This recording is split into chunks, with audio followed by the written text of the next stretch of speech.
Boa tarde a todos.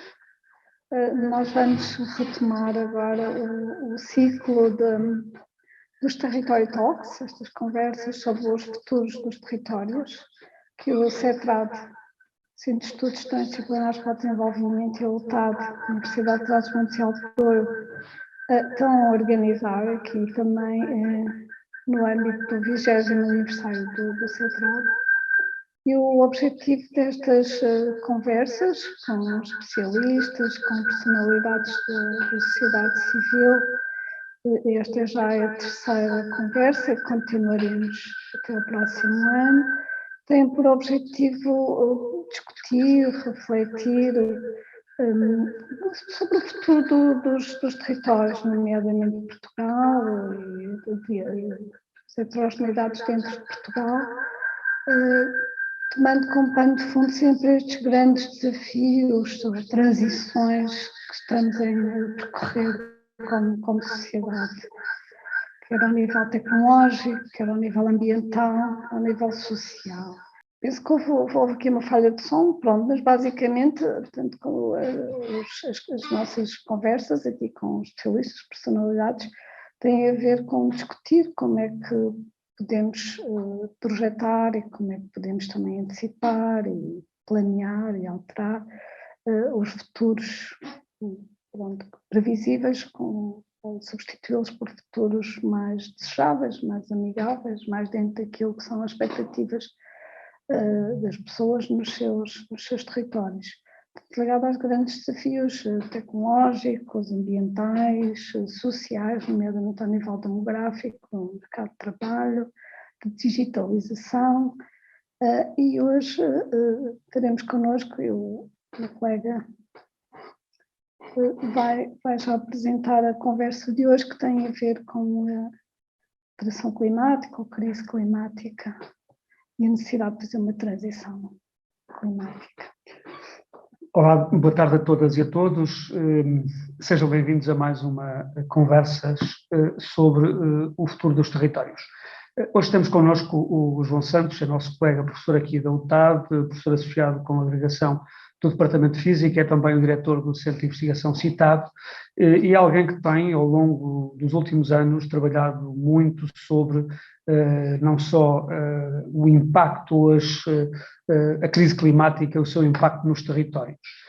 E nós fizemos no desafio, talvez, enfim, com um grau de provocação, para trazermos a discussão, enfim, para outras áreas da ciência do conhecimento, muito ligadas às questões do território, do desenvolvimento territorial, e, de alguma forma, percebermos quais vão ser esses impactos a médio prazo, com o que é que podemos contar, quer na agricultura, e em jeito de provocação ainda mais acentuada, o desafio que nos colocávamos é: será que a vinha vai desaparecer aqui do nosso território? Será que regiões que hoje já têm problemas de seca severa, extrema, vão no futuro muito próximo transformar-se em desertos? Será que o problema da água se vai acentuar em algumas zonas exatamente por causa desses vários cenários e desses vários problemas climáticos? É sobre isso que o professor João Santos nos vai falar hoje, e damos-lhe a palavra, agradecendo mais uma vez a disponibilidade que ele teve de partilhar connosco a sua experiência, as suas investigações e as suas reflexões. João, a ti. Muito boa tarde a todos. Gostaria de começar por agradecer o convite para estar hoje aqui presente. Tenho todo o gosto em fazer parte deste fórum e desta discussão que iremos ter hoje. Eu vou naturalmente dar apenas um contributo para a discussão deste tema, que é um tema muito complexo. Nós sabemos que esta temática que o meu colega Luís Ramos referiu é uma temática transdisciplinar que abrange vários níveis da nossa sociedade e, portanto, não podemos cingir-nos a 2 ou 3 setores para conseguirmos fazer uma cobertura total do problema. Hoje aqui, até por uma questão de limitação de tempo, obviamente que não vou conseguir focar todas as questões, vou tentar focar nas mais importantes, que podem ter a ver com o nosso território, com o território português, mas vou começar por fazer aqui uma análise primeiro à escala global do problema, depois passarei para a escala europeia, para a escala da Península Ibérica e, por fim, para a escala portuguesa, com uma tentativa de depois de particularizar para alguns setores mais importantes da nossa sociedade, mas naturalmente que não vou aqui cobrir os setores todos, porque são muitos, como sabemos, aqueles que serão afetados por esta problemática e, portanto, não tenho intenção e não será possível mesmo fazer uma cobertura completa. O título da apresentação é um pouco provocatório. A questão do deserto interior é um título um pouco para estimular aqui também a nossa discussão. Também não vamos falar nos territórios em 2050 de uma forma determinística, porque sabemos que as projeções climáticas não podem ser tratadas para um ano específico, mas para um período temporal. Portanto, aqui será à volta de 2050, eu diria a meio do século XXI. E, portanto, é por aí que eu vou tentar focar ao máximo a exposição.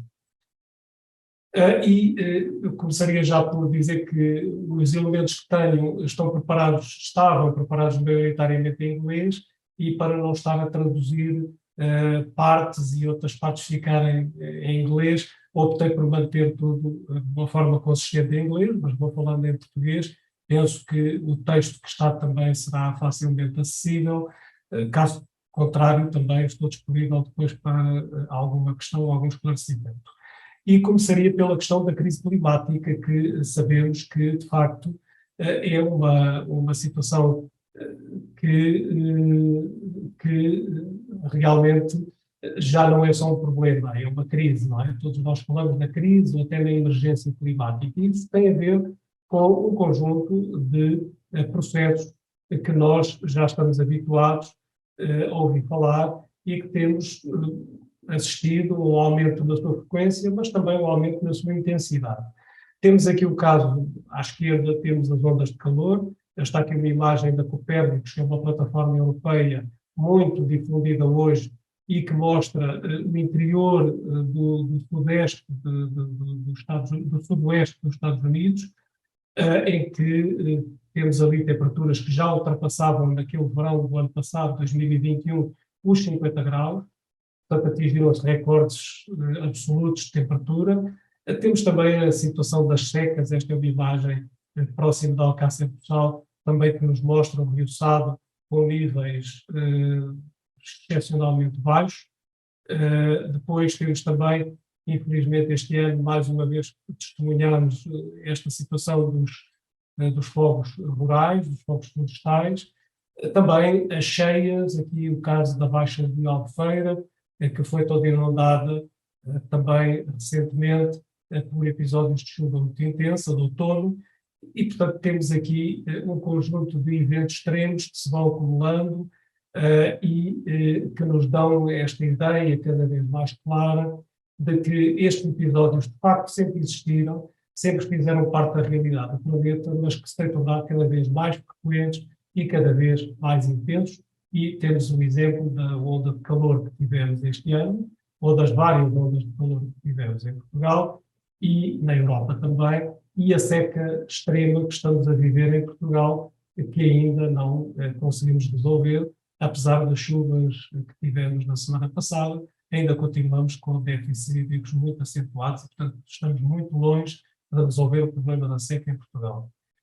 Portanto, estamos a caminhar para situações em que vários destes eventos aparecem também de uma forma combinada, aquilo que se chama os eventos compostos, e temos este exemplo, mais uma vez, daquilo que aconteceu em Portugal com os fogos, em que tivemos uma seca que já vinha muito prolongada de vários meses, incluindo já do inverno, da primavera e do verão, que depois foi intensificada a situação de seca com várias ondas de calor consecutivas, que levaram a vegetação a entrar numa situação de stress tal que as ignições acabavam por mais pequenas que fossem, por dar origem a áreas ardidas muito grandes e a grandes fogos rurais, como nós testemunhamos. Portanto, temos uma seca muito prolongada que potencia ondas de calor e ondas de calor que, junto com a seca, potenciam fogos e depois a seguir as enxurradas, como tivemos agora também em Manteigas, as enxurradas resultantes desses fogos.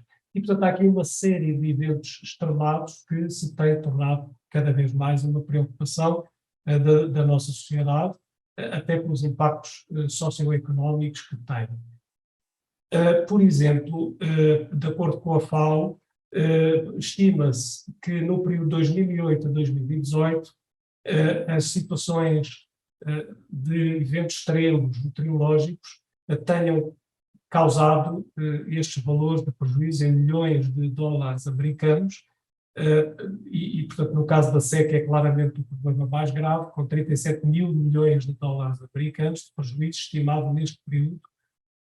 As cheias, 21 mil milhões de dólares, as tempestades, 19 mil milhões de dólares, e os fogos, aqui um valor muito mais reduzido, mas ainda assim bastante significativo, para países como Portugal ou outros países com climas semelhantes ao nosso, em que os prejuízos chegaram aos 1.000 milhões de dólares americanos. Estes valores estão agora a ser revistos pela FAO. Aguardam-se a todo o momento novos relatórios com uma atualização destes valores, e tudo leva a crer, pela informação que já estive a pesquisar, que no próximo relatório estes valores serão todos revistos em alta, portanto, com prejuízos ainda substancialmente maiores do que estes que foram reportados, porque o problema das alterações climáticas, como sabemos, está a sofrer um agravamento. A base física para este problema já não é novidade. Sabemos que as atividades humanas acabam por estar na origem das emissões, de fortes emissões de gases com efeito de estufa para a atmosfera. Essas emissões de gases com efeito de estufa, como o dióxido de carbono, o metano, o óxido nitroso e outros gases, até os CFCs e os HCFCs e outros, não é? Gases associados às atividades humanas, acabam por alterar a constituição, a composição química da atmosfera e levam a que seja repetida mais radiação da atmosfera terrestre, criando tal efeito de estufa que nós todos já certamente ouvimos falar. E, portanto, trata-se de um forçamento antropogénico, um forçamento radiativo de origem antropogénica sobre o sistema climático, que não há margem para dúvidas que tem sido associado nas últimas décadas, e até diria que nos últimos 200 anos, claramente tem sido associado à atividade humana e ao desenvolvimento da indústria, do nosso nível de vida, os transportes, etc. Portanto, trata-se de uma alteração climática diferente daquelas que já aconteceram ao longo da história do planeta. Sabemos que o planeta já teve períodos glaciares, períodos interglaciares, épocas de gelo, períodos quentes, períodos frios, que se foram sucedendo, mas em escalas temporais muito diferentes desta escala temporal agora, que estamos a observar, e também associados a efeitos de estufa, mas foram efeitos de estufa no passado associados a alterações na biosfera, na criosfera, na litosfera, nas várias componentes do sistema climático e até na própria atividade solar e na radiação solar que chegava à Terra, e hoje nenhuma dessas explicações do passado pode ser aplicada ao aquecimento global atual. Portanto, o aquecimento global atual não pode ser explicado por nenhum dos mecanismos do passado. A única forma de o explicar é a origem antropogénica. E, portanto, isso tem naturalmente consequências, porque o nosso planeta é uma grande máquina, uma máquina térmica, como se fosse uma central termoelétrica, que tem uma fornalha, que é a zona equatorial, que recebe muita luz, muita radiação solar, muita energia, e depois o que faz é ter um conjunto de circuitos, de células de arrefecimento, como uma central nuclear, e aqui as zonas de arrefecimento são os polos.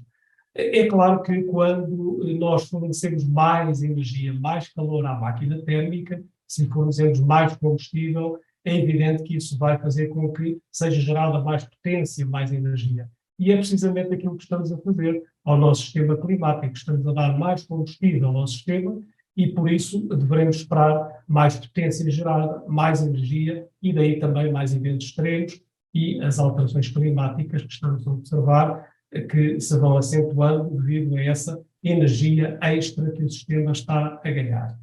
Aqui, claramente, que o que vai acontecer é uma migração para os polos, do Equador para os polos, destas células de circulação, células de arrefecimento, que, ao migrar para os polos, vão fazer com que os padrões climáticos se alterem. E, portanto, os desertos que nós associamos hoje ao Norte da África, à região do Sahel e do Saara, vão naturalmente deslocar-se para o norte, à medida que estas células também vão sendo empurradas na direção dos polos, vão se deslocar para o norte e vão entrar pelo Mediterrâneo adentro e pelo sul da Europa, porque não temos outra forma de evitar que isso aconteça, porque trata-se de uma alteração à escala global, como podemos entender. Para compreender melhor os impactos, os investigadores de clima desenvolveram modelos de clima, que são modelos muito complexos, que envolvem um conjunto de processos, de simulações de processos físicos, químicos, biológicos, de todas as áreas científicas, e não incluem apenas a atmosfera, mas incluem o oceano e muitas componentes do sistema, e portanto, todos esses processos são modelados. Não só na horizontal, mas também na vertical. Portanto, o que se faz é dividir a superfície toda do planeta em pequenas caixinhas que depois têm uma série de fluxos que são modelados por supercomputadores. Essas caixinhas têm vindo a tornar-se cada vez mais pequeninas à medida que os anos vão avançando, porque a nossa capacidade computacional tem aumentado, o que significa que nós cada vez somos capazes de desenvolver ferramentas mais avançadas para fazer a simulação. Por exemplo, aqui no primeiro report do IPCC, tínhamos uma resolução espacial destes modelos à volta de 500 km, depois foi evoluindo para os 250, no segundo Assessment Report, no terceiro já íamos nos 180, no quarto nos 110, e agora no quinto já vamos em cerca de 70 km de resolução espacial na horizontal. Portanto, a dimensão destas caixas tem diminuído, o que significa que nós estamos a ser capazes, cada vez mais, de reproduzir com grande rigor aquilo que será o clima da Terra atual e depois projetar aquilo que será o clima no futuro, tendo em conta diversos cenários. E, portanto, é esse exercício que os cientistas fazem.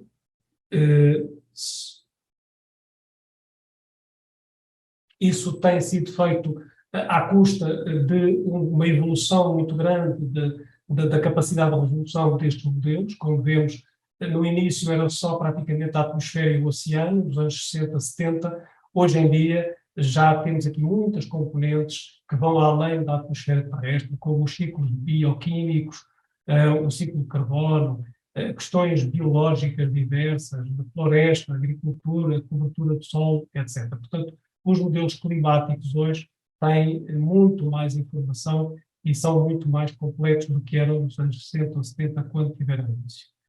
Depois, o que se faz também é um exercício de acoplamento de modelos para aumentarmos gradualmente a resolução espacial e, por isso, conseguimos acoplar modelos dentro de modelos, fazendo aquilo que se chama de downscaling, de redução de escala, para termos a informação cada vez com mais detalhe para uma determinada região-alvo, até conseguirmos ter um detalhe suficiente para ter uma informação útil para o stakeholder, para o utilizador final. Portanto, passamos de modelos globais a modelos regionais e depois downscalings, por exemplo, estatísticos, que nos permitem ter uma informação já de elevado nível e elevada qualidade. Quando olhamos para as tendências históricas, o que nós sabemos é que, e isto é uma imagem muito recente, produzida pela plataforma Copérnicos e também pelo Centro Europeu, este gráfico mostra-nos que, de facto, a temperatura do planeta, a temperatura média global, tem aumentado de uma forma muito significativa desde os anos 60. Portanto, isto é inequívoco. Basta olhar para estes gráficos e outro aspecto importante que podemos tirar deste gráfico é que, utilizando diversas bases de dados, como as que temos aqui, o acordo entre as diferentes bases de dados é quase absoluto nas últimas décadas. Portanto, aqui não há margem para dúvidas de que, de facto, este aquecimento se observou no planeta.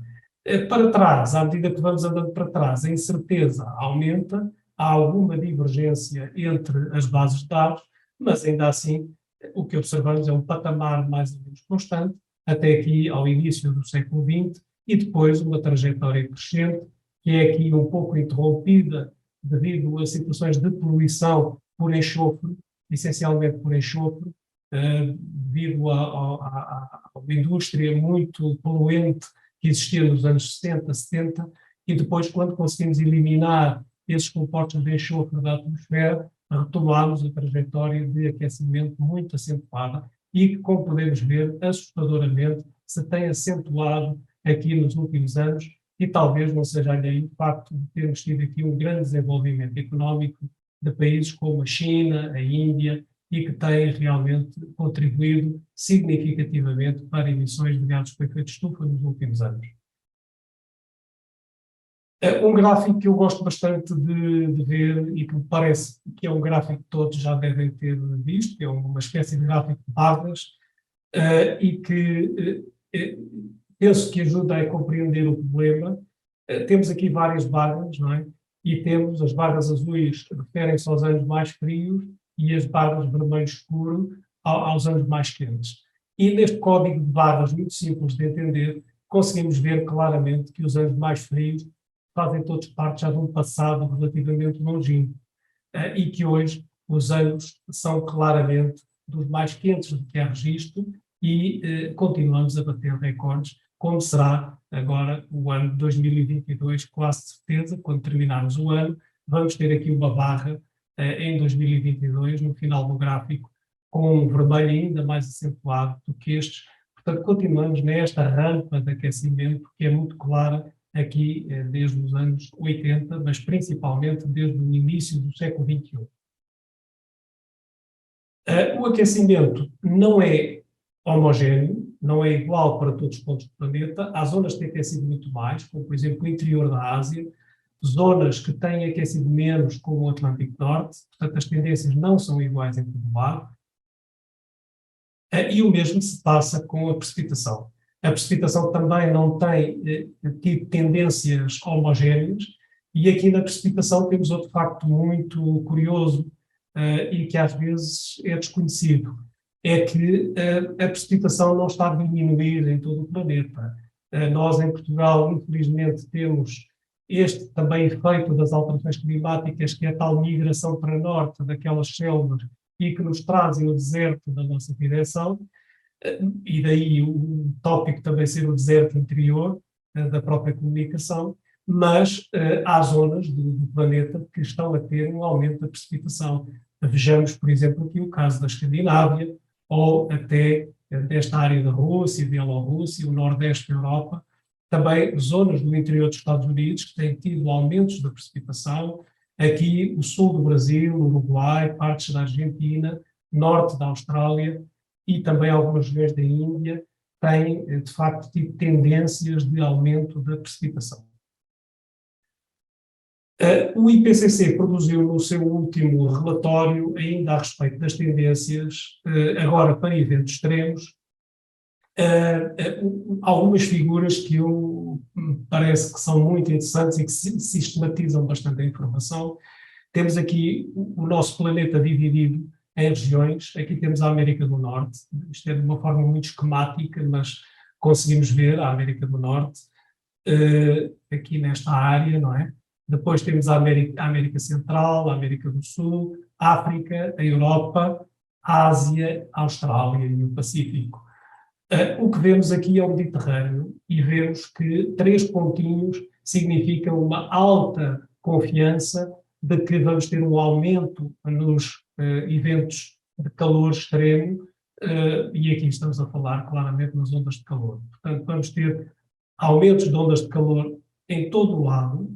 Há apenas uma ou duas regiões que podemos ver que não têm uma tendência muito clara, ou que não há um acordo muito grande entre os dados, porque os dados não são muito conclusivos, as tendências não são estatisticamente significativas, mas no geral temos um aumento dos extremos da temperatura. Isso é muito claro.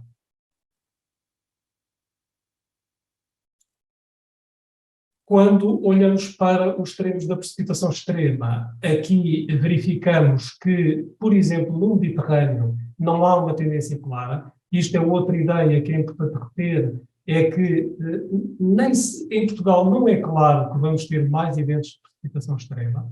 Isso é uma informação que muitas vezes passa erroneamente. Portanto, não é garantido, no caso português, que vamos ter mais extremos de precipitação. E como vemos em toda a bacia do Mediterrâneo, a tendência não é muito clara.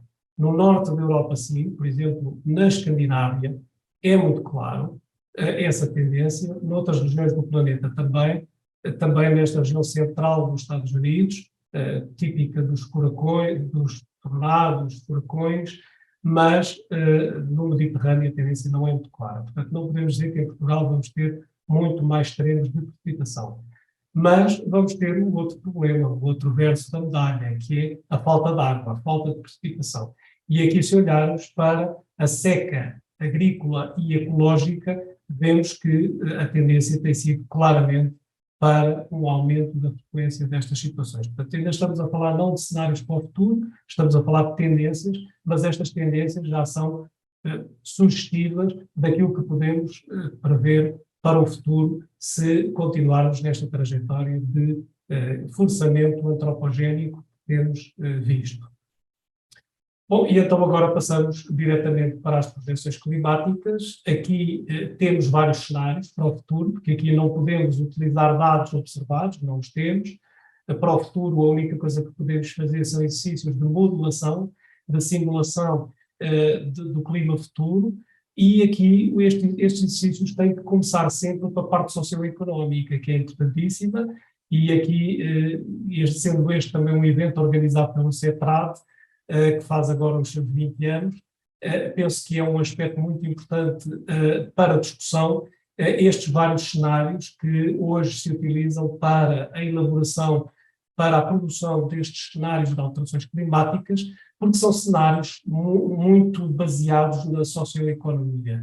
São cenários que dão trajetórias de emissões e de concentrações de gases com efeito de estufa na atmosfera terrestre, tendo em conta um conjunto de opções políticas, sociais e económicas e demográficas também e, portanto, a nível mundial, não é? E, portanto, tudo isto são cenários hipotéticos, não sabemos qual dos cenários será o real. Certamente que o cenário que nós vamos ter não será nenhum destes, será algo, aqui espero que o mais baixo possível, não é? Mas, portanto, não será nenhum deles exatamente, será um cenário intermédio, esperemos. Este será o mais gravoso, o 8.5, o SSP 5, 8.5. Aqui temos um cenário ainda bastante gravoso, 7.0. Depois temos um cenário que a comunidade científica gosta de trabalhar bastante, que é o SSP2 4.5, porque significa que as emissões de dióxido de carbono equivalente por ano vão estabilizar aqui, já a partir de 2030. Daí temos também o Green Deal europeu para fazer aqui um esforço de redução de 55% das emissões de gases com efeito de estufa para a atmosfera, mas temos que ver que muitos países a nível mundial não vão fazer esse esforço e, portanto, já será muito bom se em 2030 conseguíssemos estabilizar as emissões de gases com efeito de estufa e depois um declínio dessas emissões a partir de 2050. É um cenário que não é muito bom, que não vai permitir cumprir o Acordo de Paris, mas que ainda assim não vai ser tão catastrófico. Depois temos o cenário 2.6 e o 1.9. Estes sim são os cenários que vão permitir o Acordo de Paris, o cumprimento, mas, se repararmos, são cenários que partem do princípio que a partir de agora vamos começar a reduzir as nossas emissões de gases com efeito de estufa e, portanto, isto, tendo em conta a situação atual em que o mundo se encontra, penso que se torna muito pouco provável que estes dois cenários venham a acontecer, pelo menos no curto prazo. Talvez mais à frente nos consigamos aproximar deles, mas agora, até por uma questão de interesse para a compreensão destas figuras, posso garantir que estamos na trajetória do pior cenário, que é este aqui, o SSP5, nós estamos alguns nesta trajetória aqui, portanto estamos aí pelo pior caminho neste momento, ou seja, muito afastados dos cenários que permitiriam cumprir os acordos internacionais. Esta é uma imagem curiosa que mostra o que é que pode acontecer no futuro às emissões, aqui para o período 2041-2060, no cenário 8.5. Isto são os aumentos das emissões de gases com efeito de estufa portanto, para este período comparados com este período, aqui de 81 a 2010. Curiosamente, na Ucrânia vai haver aqui uma diminuição das emissões, mas depois todo o mundo vai ter aumentos muito significativos ainda nas emissões e as trajetórias, as rotas dos aviões, que serão também, como podemos ver, uma preocupação grave, porque também emitem muitos gases com efeito de estufa para a atmosfera. Portanto, a tendência é, neste cenário 8.5, para continuarmos na mesma trajetória, na mesma rota de emissões em grande quantidade. Se olharmos, por exemplo, para o SSP1, já é um cenário que significa uma realidade completamente diferente, uma Europa e os Estados Unidos, um Japão, uma Austrália, portanto, todos os países desenvolvidos vão implementar medidas de mitigação das emissões de gases com efeito de estufa e teremos um mundo com uma realidade muito diferente, em que a China ainda está aqui no meio termo, a Índia claramente ainda a aumentar muitas emissões, mas depois grandes contribuidores como os Estados Unidos, a Europa, a Austrália, o Japão, as Coreias, a diminuir as emissões. Isto seria um cenário muito mais benéfico e que nos permitiria gerir muito melhor as alterações climáticas do que o cenário que apresentei anteriormente. Aqui temos também uma imagem que nos mostra para o SSP5 as projeções para a evolução da população, da densidade populacional, que, portanto, aqui se prevê que continua a aumentar neste cenário muito significativamente. Estas são só figuras ilustrativas, não é? Para percebermos que aqui estão uma série de opções. Com estes cenários, teremos então trajetórias de emissão diferentes e depois impactos ao nível da temperatura média global. Por exemplo, este cenário aqui, que discutimos há pouco, pode implicar uma subida da temperatura média global que andará aqui já muito perto dos 5 graus. Recordo que no Acordo de Paris se pretendia limitar o aquecimento a 1,5 grau ou no máximo 2 graus. Portanto, estamos a falar nos SSP1, o 1.9 ou 2.6. Neste momento estamos muito longe disso e estamos a caminhar para esta rota dos 5 graus, 4, 5 graus de subida da temperatura média global. Há quem fale em estimativas de 3,5 graus ou 4 graus com a trajetória que estamos a ter hoje até ao final do século XXI. Aqui temos, porque a nossa perspectiva para esta comunicação era 2050, portanto eu tentei focar mais no período a meio do século, porque também é um horizonte temporal que é mais fácil de compreender por todos. Temos a subida da temperatura média global, vemos as regiões polares com subidas muito acentuadas, isto significará o colapso do gelo das regiões polares, e depois regiões continentais claramente a aquecer menos do que as regiões oceânicas. Aqui temos também um indicador que é o número de dias com temperatura máxima acima de 35 graus, sabemos que vai aumentar em todo o lado. É assustador aqui a alteração na bacia do Amazonas, o que poderá significar uma ruptura do ecossistema de toda a Amazónia e a destruição deste ecossistema, que sabemos que é muito importante, mas também as condições quase inabitáveis em que vai ficar grande parte do continente africano ou também destes países do sul da Ásia, que vão ter temperaturas quase insuportáveis para a vida humana. Em termos de precipitação, este é um índice que reflete a precipitação. O que vamos ter é o deslocamento para norte deste giro no Atlântico Norte e, portanto, era aquilo que falava há pouco, vamos ter um aumento das condições de secura na bacia do Mediterrâneo e que vem uma franja que vem desde aqui da região das Caraíbas, Venezuela, Caraíbas, vem na direção das Canárias e dirige-se depois para a bacia do Mediterrâneo. Portanto, esta franja é uma franja que está muito bem estudada, muito bem identificada, e eu diria que é impossível fugir a este cenário, embora o possamos mitigar, mas este cenário de diminuição da precipitação é impossível fugir, porque ele é altamente provável. Não é? Portanto, todos os modelos indicam o mesmo cenário. Aqui vou passar um bocadinho mais à frente. Temos este índice, também nos mostra o aumento do número de dias consecutivos sem precipitação. E depois aqui focamos um bocadinho na Europa. Vemos aqui no mapa da esquerda a variação da precipitação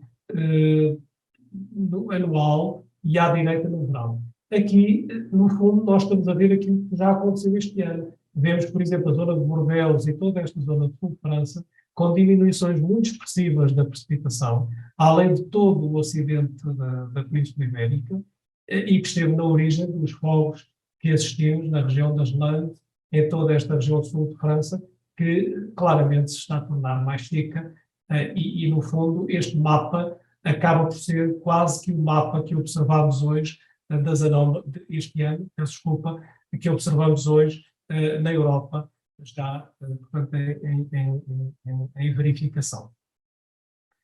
As alterações nos extremos da precipitação, como eu referi há pouco, não são muito claras no sul da Europa. Estes castanhos quer dizer até uma diminuição na probabilidade de ocorrência de extremos.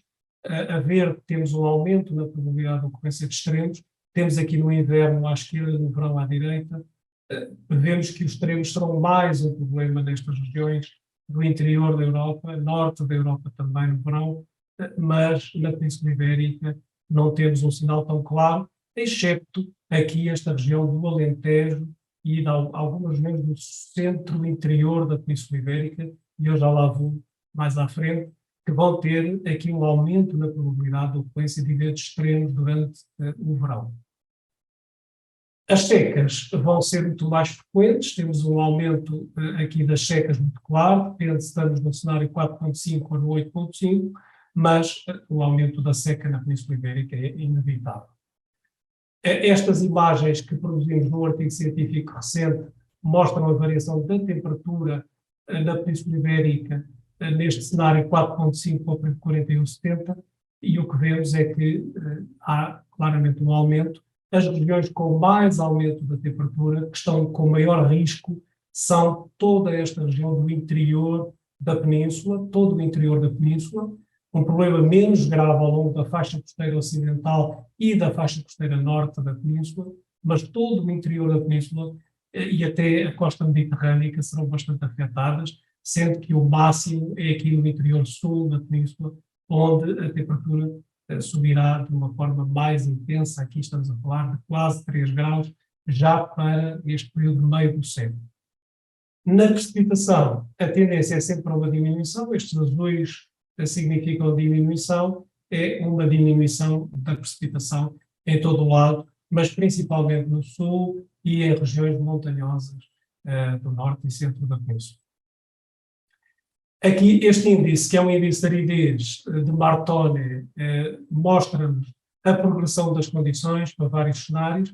Eu aqui queria chamar a atenção que não é fácil de nós dizermos exatamente quanto é que a precipitação vai diminuir, e não o podemos fazer, porque, como entendemos, a precipitação, a aridez e a temperatura vão depender do cenário, em primeiro lugar, e, portanto, das escolhas socioeconómicas e políticas que fizermos hoje, mas também vão depender do período que estamos a falar, e também há aqui alguma incerteza associada aos diferentes modelos. Ainda assim, todos estes estudos são baseados em conjuntos de modelos e, portanto, não há um único modelo, nós usamos uma dezena ou mais de modelos climáticos diferentes para produzir estes cenários. Uma figura que achei também curiosa para a discussão de hoje é uma figura que nos mostra as principais bacias hidrográficas na Península Ibérica e a evolução da área de regadio nestas regiões. A área de regadio corresponde essencialmente, são dados tratados a partir da detecção remota, de imagens de satélite e do índice MDVI. O que podemos ver é que as regiões a verde, que são áreas que correspondem essencialmente às zonas regadas, têm aumentado de uma forma muito significativa. Vejamos, por exemplo, o caso da bacia do Tejo, que em 2000 tinha apenas uma área de regadio que seria de cerca de 6%, e hoje já vai em 25%. Ora, isto parece-nos uma rota insustentável, porque com a evolução da utilização do solo e sempre no sentido de um consumo cada vez maior de água, e depois confrontando esta informação com os cenários, com as projeções de alterações climáticas para a Península Ibérica, temos aqui um desencontro entre as opções que estão a ser tomadas no terreno, em termos agrícolas, e aquilo que se prevê para as próximas décadas. E, portanto, estamos a agravar o problema. Ainda ontem tínhamos na cidade de León, em Espanha, uma grande manifestação que juntou milhares de pessoas nas ruas a pedir que parassem, que fechassem as barragens da bacia do Douro para não vir água para Portugal, porque não havia água suficiente em Espanha para regar as culturas agrícolas. E, portanto, já estamos a ter uma grande contestação em Espanha, que está a fazer uma grande pressão sobre o governo espanhol para fechar as barragens em Espanha, para não deixar correr água para Portugal. E, portanto, isto já são agricultores em desespero a pedir ao governo espanhol que tome medidas e que não deixe passar água para Portugal. No caso de específico português, a situação não é tão grave como em Espanha, porque sabemos que temos um país, por ter uma fachada atlântica, está menos sujeito a extremos. Ainda assim, a aridez vai aumentar de forma significativa. Quando comparamos a imagem da esquerda, que é o índice de aridez, digamos que no passado recente, com aquilo que vamos ter no futuro, há efetivamente um aumento muito significativo da aridez, e temos aqui toda a região sul, o Alentejo, Algarve, que tem situações já de climas semiáridos, já não são regiões subúmidas, mas semiáridas, portanto já com condições semelhantes às que vamos encontrar hoje na Argélia, no norte da Argélia, no norte de Marrocos. Portanto, há de facto aqui uma situação preocupante. No índice de termicidade, que é um índice que tem mais a ver com temperatura e que é utilizado também na escolha de espécies vegetais, também há uma alteração significativa.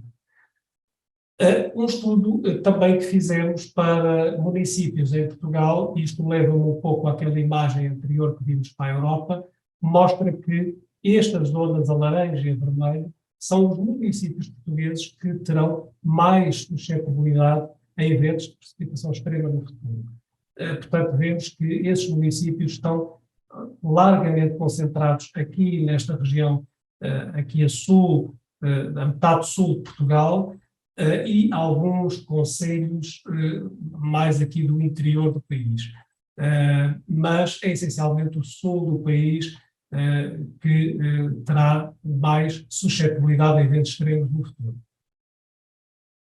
Quanto às secas, é um problema generalizado em todo o país, portanto, temos um aumento em todos os concelhos, com um aumento muito significativo aqui nesta região do Alentejo, norte alentejano.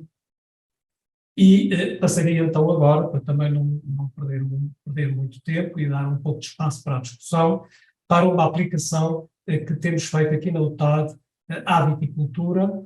Isto é uma fotografia que me foi gentilmente cedida por um viticultor que tem uma vinha nas Arribas do Douro, próximo de Miranda do Douro, e que tem um sistema de condução que é claramente já uma adaptação às alterações climáticas, porque é um sistema que permite uma muito maior resiliência a situações de secura e de calor que os outros sistemas de condução mais convencionais hoje em dia não permitem. Nestes estudos temos feito diversas análises, não vou aqui detalhar muito. Isto é um estudo que fizemos com o professor Gregory Jones, dos Estados Unidos, um nome muito conhecido nestas áreas dos impactos das alterações climáticas na viticultura, o que fizemos foi uma análise, uma caracterização das nossas denominações de origem em Portugal. São estas regiões que temos aqui marcadas. Aqui no Douro, por exemplo, temos o Baixo Cordo, Cima Cordo e o Douro Superior, e depois o que fizemos foi atribuir uma cor numa escala que vai de 1 a 11, em que nós podemos ter a evolução desde o 1, que é um clima subúmido e fresco, até o 11, que é um clima já excessivamente seco e excessivamente quente. Felizmente hoje não temos estes extremos em nenhuma das DOs em Portugal, mas no futuro, se formos para um período mais longo e para um cenário mais gravoso, o 8.5, temos aqui esta região do interior do Alentejo, que já estará nestas categorias de climas excessivamente quentes e secos. Estes cenários têm naturalmente incertezas, como podemos ver, os resultados serão diferentes de simulação para simulação, de cenário para cenário. No entanto, eles permitem-nos antever aquilo que poderemos esperar do futuro, tendo em conta as diferentes projeções climáticas, e permitem que o setor, também tendo por base esta informação, possa tomar decisões. Aqui também temos um estudo muito recente que fizemos sobre a exposição das DOs a eventos extremos. Temos vários índices, não vou detalhar, mas é tudo uma informação que depois será disponibilizada aos viticultores, aos decisores políticos, para que possam depois também fazer uso desta informação para o planeamento futuro, porque há naturalmente muitas medidas de adaptação que podem ser tomadas no terreno.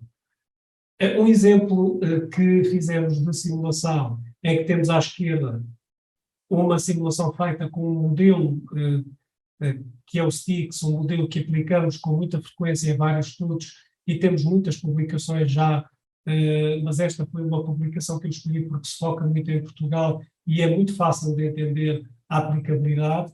O que nós fizemos à esquerda foi uma simulação com esse modelo da videira, em que forçámos o modelo da videira às condições de secura e de calor que vamos ter no futuro, de temperaturas, precipitações, e analisámos a resposta do modelo a essas condições. E o que verificámos foi aqui uma diminuição da produtividade da videira, principalmente nestas regiões interiores. Depois fizemos o mesmo exercício administrando uma rega gota a gota, uma rega inteligente, em que não deixávamos que a planta tivesse um stress hídrico acima de um determinado valor linear, que foi pré-definido, portanto, só era administrada a rega caso houvesse um stress hídrico acima desse limiar, que é indesejável. O que verificámos é que, com isso, conseguimos efetivamente reduzir substancialmente, mitigar, digamos assim, substancialmente o decréscimo da produtividade, mas ainda assim, em algumas regiões do interior sul, não vamos conseguir resolver o problema por completo. E porquê? Porque no futuro, com temperaturas muito elevadas, a própria videira estará sujeita a condições muito agrestes de stress, não só hídrico, mas de stress térmico e radiativo, que vão também levar a que os estomas da planta fiquem fechados mais tempo, as trocas gasosas reduzem-se, e, portanto, toda a produção de biomassa, e depois, naturalmente, a produtividade da videira vai ser afetada e também os próprios parâmetros de qualidade da uva. Portanto, há aqui um problema que não se resolve claramente apenas com a administração da rega, é um problema muito mais complexo e que tem que ser gerido de outras formas. Portanto, a rega é uma solução muitas vezes encarada como uma solução simples, mas não é, e depois também não há água naturalmente suficiente para a rega que nós desejaríamos. Produzimos, no âmbito de um projeto europeu, um manual de boas práticas para os viticultores em toda a Europa. Podem consultar no website do projeto esse manual, assim como um vídeo que nós produzimos para a população em geral e que ilustra todas as medidas principais de adaptação da viticultura às alterações climáticas e que permitem dar já linhas orientadoras para o setor. Portanto, é necessário migrarmos para uma agricultura climate smart, que é um termo que hoje se utiliza muito, em que nós sabemos que as culturas estão muito expostas e sensíveis aos extremos de clima e meteorológicos, e, portanto, é necessário, para garantir a segurança alimentar, é necessário tomar medidas para tornar a nossa agricultura mais resiliente, mas também sustentável do ponto de vista ambiental e económico. Portanto, aquilo que se chama hoje a Climate Smart Agriculture é a crítica para conseguirmos continuar a produzir alimentos, e não só em Portugal, mas a nível mundial, portanto, estas medidas de transformação do setor agrícola são fundamentais para garantirmos, então, a nossa própria segurança alimentar e também a sobrevivência de setores socioeconómicos tão importantes como é o setor da vinha e do vinho para Portugal, ou do olival, ou muitos outros setores, dos cereais, etc. A organização, a FAO, tem um conjunto de ideias para desenvolver esta Climate Smart Agriculture, foca-se muito também aqui nas questões financeiras, nas opções financeiras, na implementação de práticas ao nível local. Isto é importantíssimo para o centro como o CETRAD, julgo eu, embora não sendo da área, mas julgo que aqui será uma área muito importante de atuação da parte das ciências humanas e sociais, mas também aqui o apoio à decisão política, ao estabelecimento de quadros de decisão política. Portanto, há aqui uma série de vertentes importantíssimas para conseguirmos fazer face a este problema e que têm que ser todas vistas no seu conjunto. Há estratégias, evidentemente, eu aqui não queria demorar muito tempo, mas para a adaptação podemos investir em uma melhor modelação regional, porque sabemos que é importante ter qualidade, temos projeções climáticas com muita qualidade, é necessário melhorar os modelos hoje que temos de clima e investir muito nesta área, porque ainda há incertezas, ainda há problemas científicos por resolver, e portanto temos que começar logo por aí, por produzir modelos cada vez melhores, que nos deem mais segurança sobre os cenários futuros. Portanto, é necessário, efetivamente, desenvolver essas projeções, as zonagens agroclimáticas e também, como estava a referir, uma avaliação muito objetiva das incertezas que têm que ser também transmitidas aos decisores políticos para saberem como agir. Depois, ao nível da avaliação dos impactos, é absolutamente indispensável o estabelecimento de redes para a observação de culturas agrícolas, a criação e manutenção de observações de campo, que é um problema gravíssimo, porque muitas vezes não há dados de campo para calibrar e validar os modelos e, portanto, há falta de informação. Também é necessário investir nos modelos das culturas agrícolas. Há muitas culturas agrícolas que não estão suficientemente compreendidas. É necessário investir nos modelos dessas culturas e também na modelação socioeconómica e nas simulações, que são também um aspecto importantíssimo para ajudar a tomar decisões relativamente ao futuro. Adaptação, estratégias de adaptação e redução de risco, aqui eu chamaria a atenção apenas para algumas, por exemplo, a melhoria da eficiência do uso da água, a adaptação das práticas agrícolas, quer no curto, quer no longo prazo, seleção de meso- e microclimas, que permite, por exemplo, em regiões montanhosas, podemos utilizar o efeito de altitude ou da exposição solar para uma seleção criteriosa dos climas onde vamos cultivar. Portanto, não vamos cultivar em qualquer sítio, vamos ter que decidir de uma forma muito objetiva, muito precisa, onde será o sítio mais adequado. As culturas também têm que ser selecionadas e adaptadas ao local onde vamos cultivar, não tendo em conta o histórico, não tendo em conta o passado, mas tendo em conta já aquilo que se perspectiva para as próximas décadas. E um aspecto muitíssimo importante, que são os recursos varietais e clonais.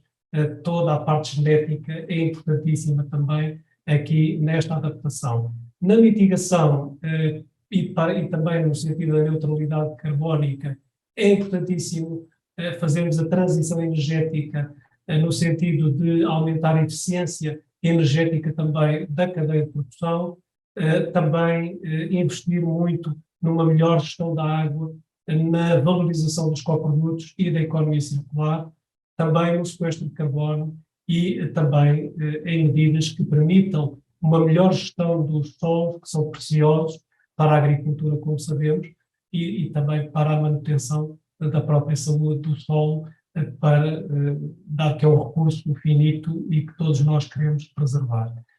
Muito obrigado pela atenção.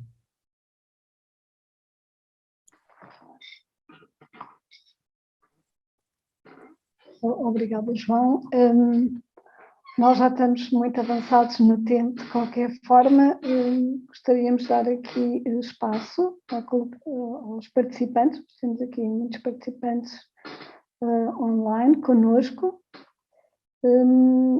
e nós já solicitamos que colocassem algumas questões no chat, para já não temos. Portanto, talvez eu e o Luís Ramos daremos aqui o quebra-gelo, temos pouquinho tempo, mas pronto. Eu poderia já aqui colocar uma questão que tem a ver muito com a questão dos custos económicos, não é? Portanto, da necessidade, provavelmente, e se calhar também é uma coisa que nós poderíamos fazer, uma contribuição que o CETRAD, com outros investigadores, poderá fazer, que é, no fundo, também estimarmos os custos dos diferentes cenários, nomeadamente da subida, em função da subida da temperatura, a uma escala regional ou subregional, porque de facto o que existem são sempre grandes números, a escala global, a escala do país, né, a redução do PIB associada a diferentes cenários climáticos, isso está bastante estudado e há valores bastante atualizados, e até um estudo recente que veio agravar essas previsões, tendo em consideração o efeito acumulado das alterações climáticas, mas depois, se calhar, também nos faltam essas estimativas ao nível mais regional e ao nível dos setores, não é? Portanto, todos sabemos que o setor dos vinhos, as pescas e também o turismo, não é? Porque é uma coisa que se fala pouco, mas a partir de certo aumento de temperatura, 2,5 para cima, 2,5 penso eu, o setor turístico em Portugal também vai ser bastante afetado, portanto isso terá um impacto já muito significativo no PIB do país e, portanto, se calhar também poderíamos aqui aproveitar todo este trabalho que está feito pelos climatologistas, físicos, etc., e produzir informação mais de cariz mais económico, socioeconómico,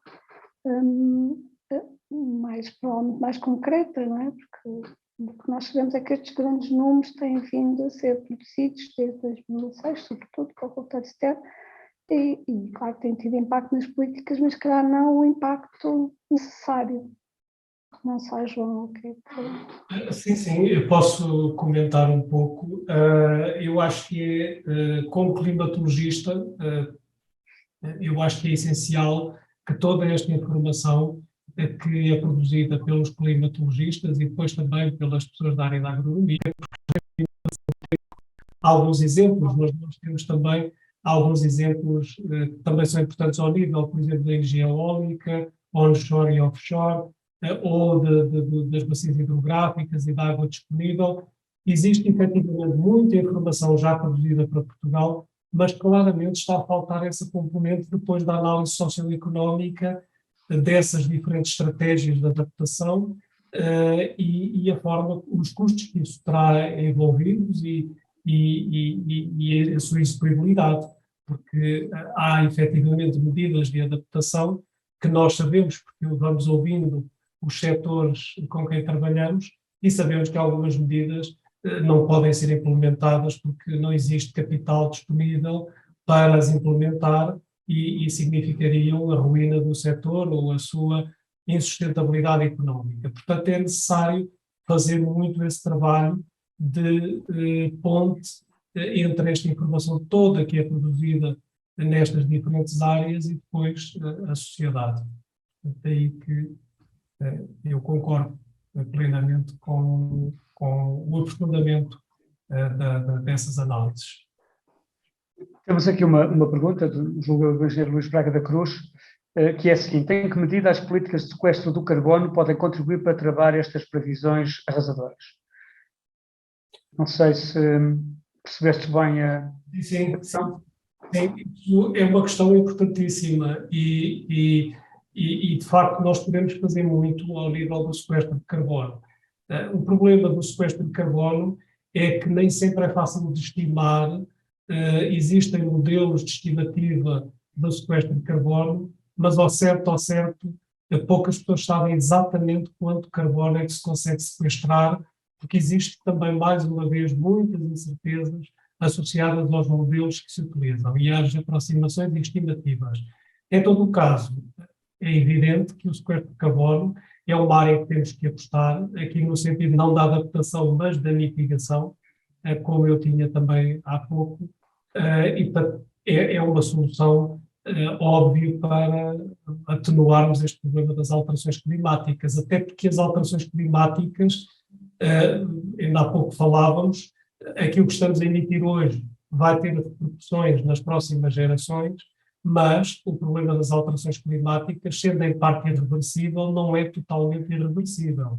Se nós conseguirmos fazer a tal transição energética que todos ambicionamos, e deixarmos de ter as emissões que temos hoje de gases com efeito de estufa, daqui a umas gerações poderemos voltar a recuperar grande parte daquele clima mais ameno, suave que nós tínhamos nos anos 50, 60, e poderemos, em parte, recuperar e resolver este problema. Portanto, não é algo que devemos encarar como uma fatalidade, mas algo que está nas nossas mãos e que, se tomarmos as medidas certas no tempo certo, poderemos reverter em parte.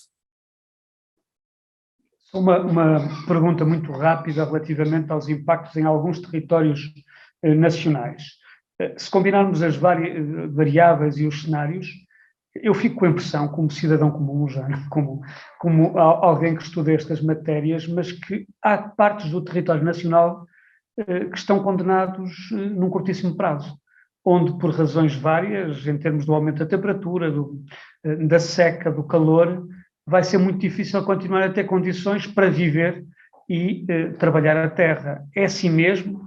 Ou não há certezas sobre esse impacto tão dramático, mas das zonas do interior, nomeadamente do centro e sul do país?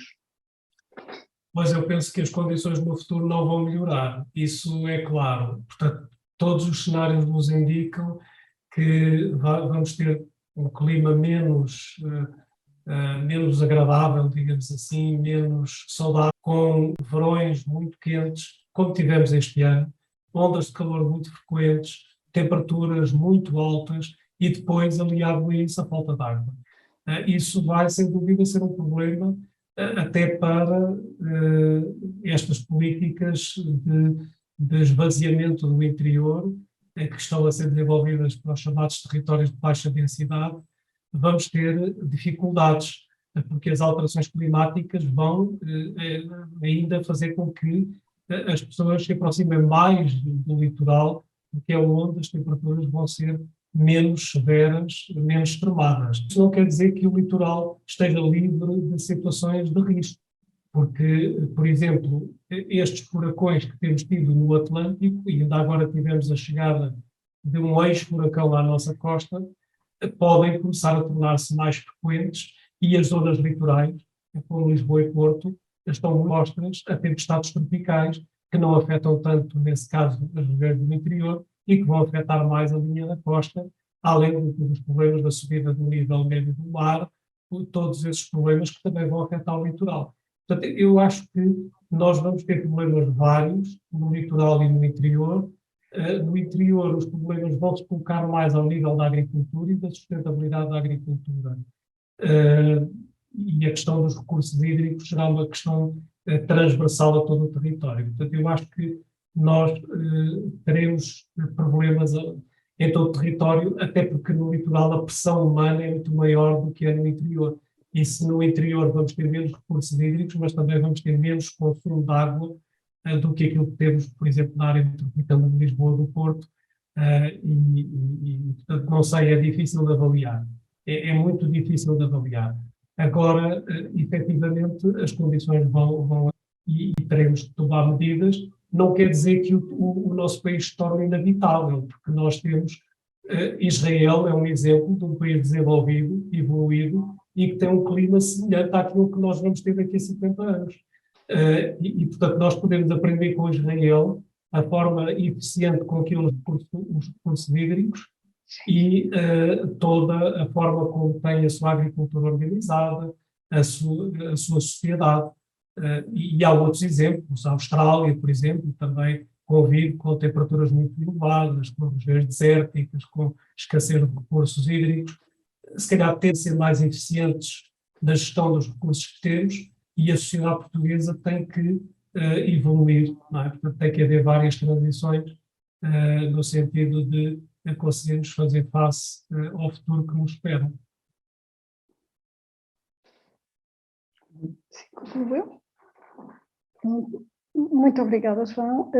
Nós não temos aqui mais questões no chat, uma vez que também já ultrapassamos o tempo, daríamos por terminada a sessão, sendo que ficará disponível depois a gravação no canal do YouTube, está aqui pilotado, e também os contactos do João Santos estão disponíveis para os participantes que estão agora online e aqueles que verão futuramente, colocarem questões específicas ou obter respostas mais detalhadas da parte do João Santos.